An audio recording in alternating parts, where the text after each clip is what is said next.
Hi, I'm Amanda Morrell, Personal Finance Editor with Interest.co.nz, and this is Take an Interest in Your KiwiSaver, brought to you in association with AMP. I'm joined today again by Chris Douglas, who's the co-head of research for Morningstar. Welcome back, Chris. Hey, Amanda. Today we're going to look at the issue of fees, and this has got to be one of the most opaque issues around KiwiSaver, certainly one of the most controversial. And the issue of fees came up again recently when it was reported that the FMA came out with some statistics that suggested that for those parked in default funds, they would have lost something like half of their return on investment to fees, which took me by surprise, Chris. I don't know about you, because you always hear about default funds having actually the lower fees in this sphere. So what's up with that? There's a lot of noise within the fees at the moment. You mentioned opaque, and that's exactly right.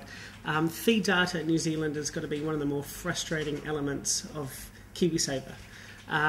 There's still no regulatory framework in place to actually for a fund manager to have to actually disclose what the total cost of their fund is. Okay. And what happens then is, you get a lot of data comes out, people have their different methodologies and different frameworks with coming up with a fee number.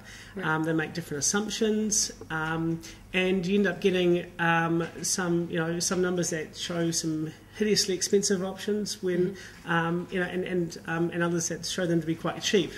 I think the true answer is probably somewhere in the middle, maybe. But at the same time, it's incredibly frustrating for investors, and we definitely need to see a bit more transparency out there, and I think a bit more consistency as well. Okay, so typically in this fee area, you're paying sort of an annual membership fee, which is fairly marginal, and then you're paying a percentage on the actual investment. Is that correct? Correct. So, and there are other hidden fees in there as well, trustee fees and administration fees, but do they not sort of bundle these all up together so you can actually see them in one tidy package, or? No. No, okay. But you're exactly right. There's a lot of different costs involved in funds management, and so you mentioned the management fee that pays the investment manager, then you've got the administration fee, you've got trustee fees, you've got legal, marketing expenses as well, which typically get paid for by the investor in the funds. Okay. And what you see in pretty much every other market around the world, the regulator, so the government regulator, goes out there and mandates all fund managers have to come up with a percentage-based fee for each fund that they manage. And so investors, when they're buying into a fund, they can actually see what the cost has been over the last financial year. Right, and this is known as the total expense ratio or the management expense ratio? Correct. But we don't have that yet in KiwiSaver. No, we used to have some sort of a framework a number of years ago in New Zealand called the management expense ratio. Unfortunately, that was actually an industry body that was really campaigning and pushing for that.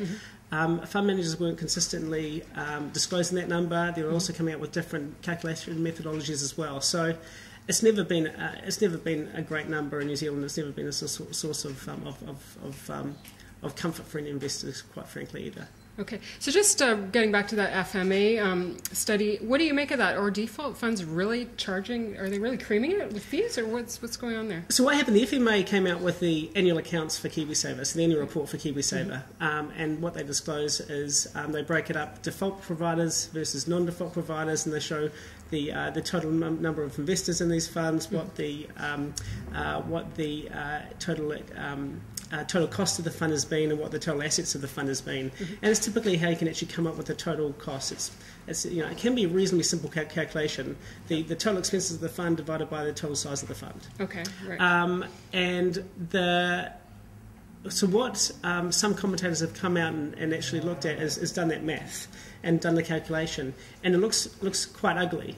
But there's a couple of reasons behind why it might look ugly. First of all, the administration fee that investors have to pay, and it's typically around about, it can be anything from $30, $40, $50 a year that they pay to have the KiwiSaver transactions processed. Okay. And when you've got a very low account balance, the impact that the administration fee has on a percentage-based fee is quite marked. It can be very high. Right. But what we know is that the long investors, as account balances build up, long investors are in KiwiSaver. That dollar-based administration fee will be a tiny impact. Okay. But the other thing as well is that there seems to be we still need to get some consistency around what the FMA has done around disclosure of the different line items as well. And there's a few questions have been raised about that too, to make sure that the data was actually appropriate. So there's a couple of questions that have to be raised. All right, so we shouldn't read too much into it perhaps at this stage. Well, I guess the frustrating element for investors and for all of us is the fact that data comes out, people analyse it, they come up with this view and assumptions, and how much can you trust all the different variables involved in there. Yeah. And there's a lot of guesswork, as I said, a lot of assumptions have been made, a lot of different methodologies have been followed as well. So it makes it very frustrating for investors. The government's got to come to the ball game here. They've got to step up, and we need to have some regulatory requirements around fees for KiwiSaver investors. Okay, well, hopefully, they're supposed to be working on that, and hopefully we'll see something in the next year, or certainly by 2013 in the latest. Exactly. Okay. The one thing I just want to add as well, David Chaplin, who writes a blog for the New Zealand Herald, he's done some work as well on KiwiSaver fees, taken it from the annual report, and some of those fees, the data that I've seen there, gives you seems to me much more in line with what our expectations would be with costs. Okay. So the lower fee, the providers that claim that they're a low fee option, they're typically down the lower end of the spectrum at about 0.8-0.91% of a total cost for investors. Okay. What would be the upper range then that you could expect to see in KiwiSaver? Yeah, some funds are well over 2.5% per year. Which is a very steep cost. That would add up indeed.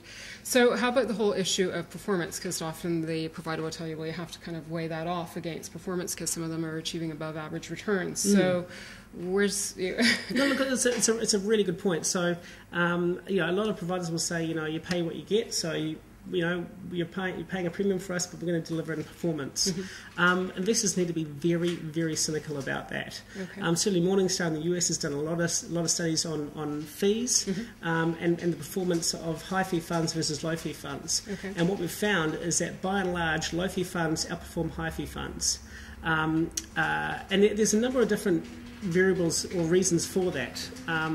One of the factors is that if you have a high fee fund, then you just have a much greater headwind of actually trying to beat the market, trying to beat your peers. Right. And it's very difficult to consistently do that. Okay. The other thing that we found is that low fee fund managers tend to be better stewards of investors' funds. Okay. They tend to actually be more mindful of costs, be more mindful of turnover, and be more focused on the long term. Okay. And so the outcomes tend to be greater for investors as well. That's very interesting. So could we assume from that these are index tracking funds, that this relates to a management style? Or not necessarily, no. What we're looking at more is, you're right, index tracking funds typically have proven that on average they will be above average performers over time. But you also find fund managers who, they're not an index tracker price, they're marginally above that, but they're still very price competitive on a peer relative basis. Interesting. Okay, so at the end of the day, what would be your advice? And certainly you're a KiwiSaver member, what would you look for in fees? Yeah. What's your criteria? I like transparency, so I like my fund manager to tell me how much the price is. And a number of fund managers out there have been very good with transparency. They might put a cap on the management fee that they have, or the total expenses that investors will pay, and there are a number of providers out there that do that. Typically the smaller boutiques, the smaller providers, but it's a great initiative and something that we wholly endorse. You've got to do a bit more homework, unfortunately, at the moment. We're trying to do a lot more work for investors, and certainly we're hoping in the coming months we are actually going to be coming up with a greater indicator of the total expenses of the different funds. Okay. You can actually do the analysis on a provider basis, because providers in the annual reports provide a total cost of the KiwiSaver scheme, and they provide an average asset value as well.